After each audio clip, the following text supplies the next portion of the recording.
Moses is on the lam. He's killed an Egyptian overseer and has fled to a foreign land to escape the Pharaoh's wrath. And there he marries and becomes a shepherd of his father-in-law's flock. He's keeping a low profile. But he remains a searcher, a discoverer. And so it's perhaps no accident that he finds himself and the flock on the flanks of the mountain of God. And there he sees the burning bush, which he recognizes as a manifestation of God. And there Moses receives his call to be a prophet of God. Now, God here is revealed as power and authority, not as justice or love. But what God then enables Moses to do is a genuine act of love. Strangely, Moses is not afraid. Well, not exactly. He turns his face away from God. You know the feeling that you get when your boss or your spouse, who might be one and the same, says to you, "I need to talk to you." What's your first thought? Something like, "Now what have I done?" Now, remember that Moses has killed somebody, so he's apprehensive when God says, "Moses, I want to talk to you." Still, he is receptive. He's in awe. And he responds to the mystery of the burning bush. Then God says, "Come no closer. Remove the sandals from your feet, for the place on which you are standing is holy ground." The very land, the earth, the soil that God has created is holy. But I believe here that God is doing something other than asking Moses to perform some rite. He is saying, "Let nothing come between me and my prophet. Touch this place. Touch this holy ground.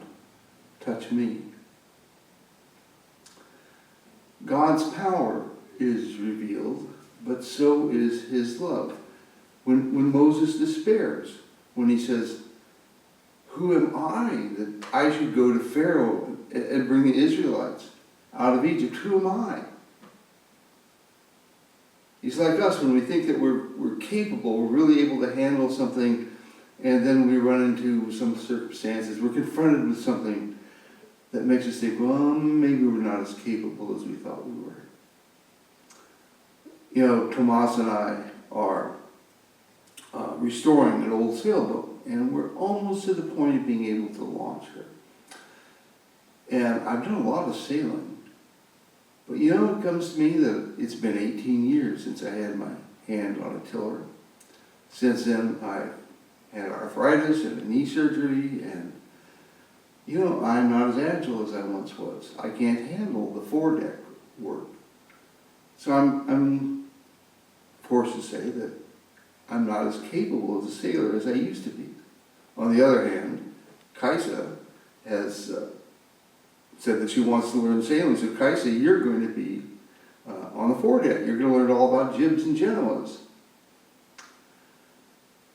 So in times like these, when we have to confront our inadequacies and tell ourselves, well, we can either tell ourselves that we're more capable than we are, we put on our ego armor,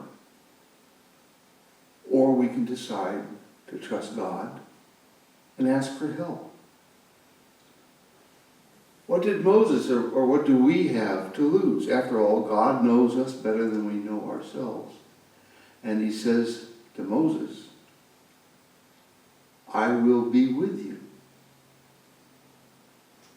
Now, isn't that mind-boggling?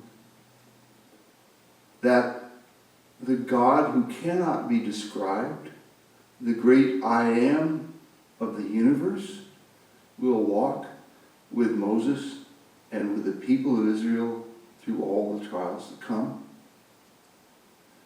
This is genuine love. God sets his people free. He redeems them without their even asking.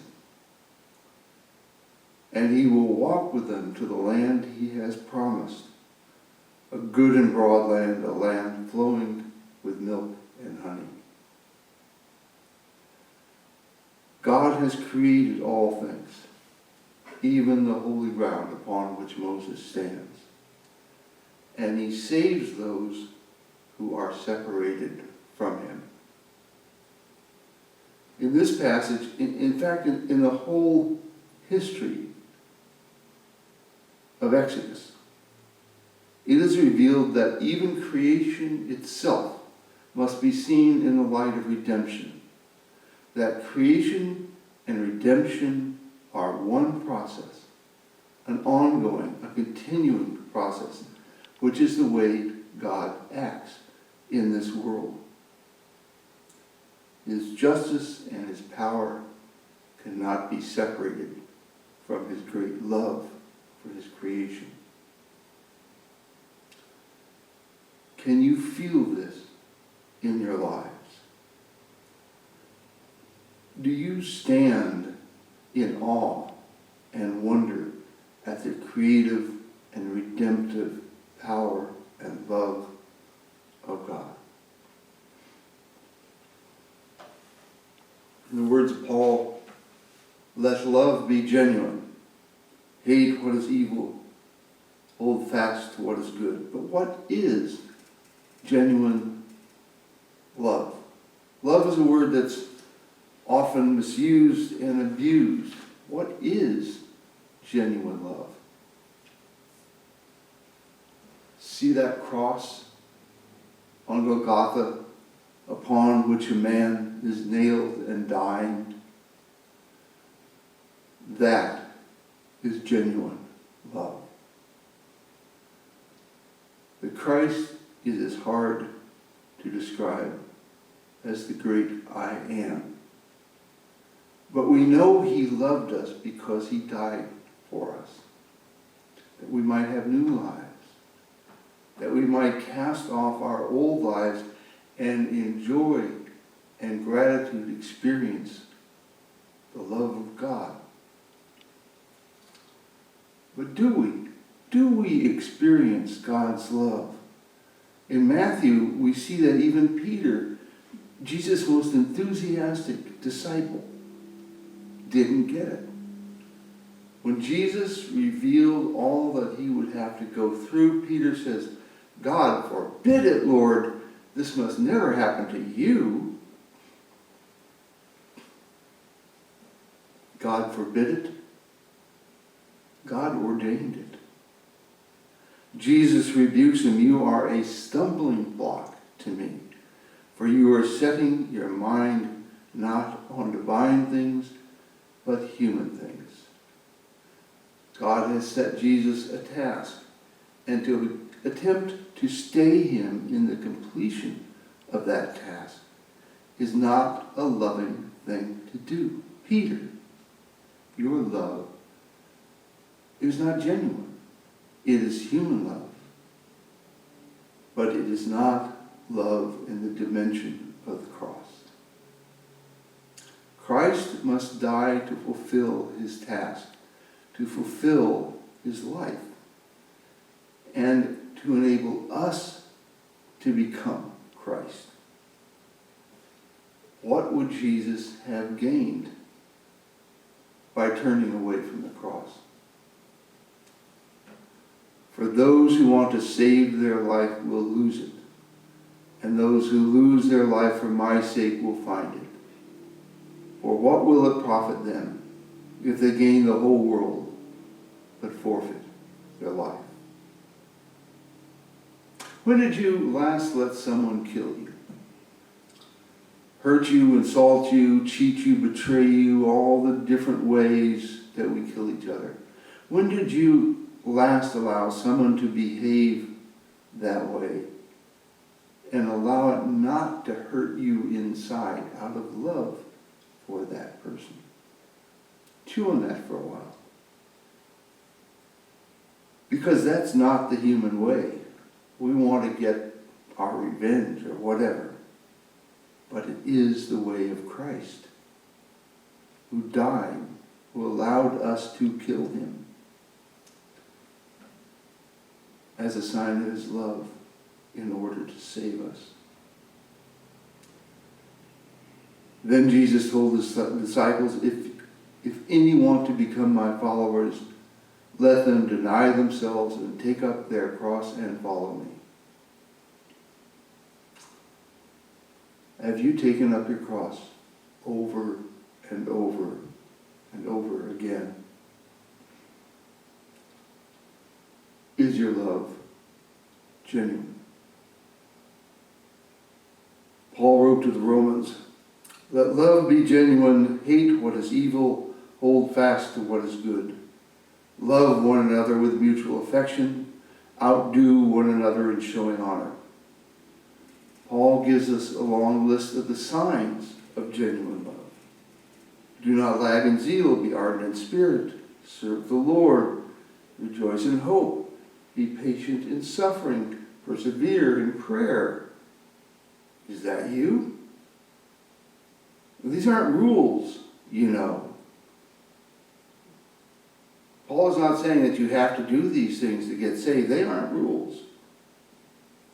You've probably extended hospitality at one time or another to strangers and rejoiced with those who rejoice and wept with those who weep. But have you blessed those who persecute you? These aren't rules. They are what happens when genuine love happens. They are the result of love in the dimension of the cross. Live in harmony, Paul says. Live in harmony with one another. Do not be haughty. Associate with the lowly. Do not claim to be wiser than you are. Now, certainly, I've never done anything like that. You see, first must come the love of Christ that flows through you into the world. Then comes the life these verses describe, a picture of a life lived in genuine love in the dimension of the cross. Live peaceably with all. Never avenge yourselves. If your enemies are hungry, feed them. If they are thirsty, give them something to drink. Paul says that. Then we read, for by doing this you will heap burning coals on their heads. Now let's step aside for a moment to take a look at that. Heap burning coals? That seems to contradict everything that's gone before. It's a quotation from Proverbs. And scholars have done all kinds of intellectual contortions about this passage, and the best explanation that they've come up with is that this will make your enemy shamed and contrite in the face of your loving kindness, which seems pretty lame to me. See, I don't think this was said by Paul. I think this was inserted later. Paul wasn't in the habit of quoting a lot from Proverbs. And I think someone saw this list in Paul's letter and couldn't understand these rules. Couldn't understand why Jesus would make up such embarrassing rules. He didn't realize that this wasn't a rule book. It was a description of life lived in genuine love. A description of a way of being, emanating from the love of Christ. A description of a life lived in the dimension of the cross. And that life as I've said before, happens spontaneously. You can no more help living that life than you can control a sneeze. So let's hear that passage without the proverb. If your enemies are hungry, feed them. If they are thirsty, give them something to drink. Do not be overcome by evil, but overcome evil with good. Now that is Paul.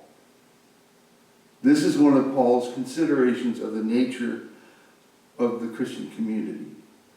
Just like when he says, when he speaks of the different talents that we are all given that contribute to the whole. These words are about the relationship of love to the Spirit of God. The word here used for genuine means literally non-hypocritical. Such love recognizes the difference between good and evil, as Christ did. And this kind of love is not in conflict with the truth because it emanates from ultimate truth. We in this church are a community like the community of ancient Israel. We are walking through a vast desert seeking the guidance of God to show us the way we are to walk. Let us walk in love and joy and gratitude every mile of the way, so that with the psalmist we can shout, "Oh, give thanks to the Lord, call on his name, make known his deeds among the peoples. Sing to him, sing praises to him, tell of his wonderful works." Amen.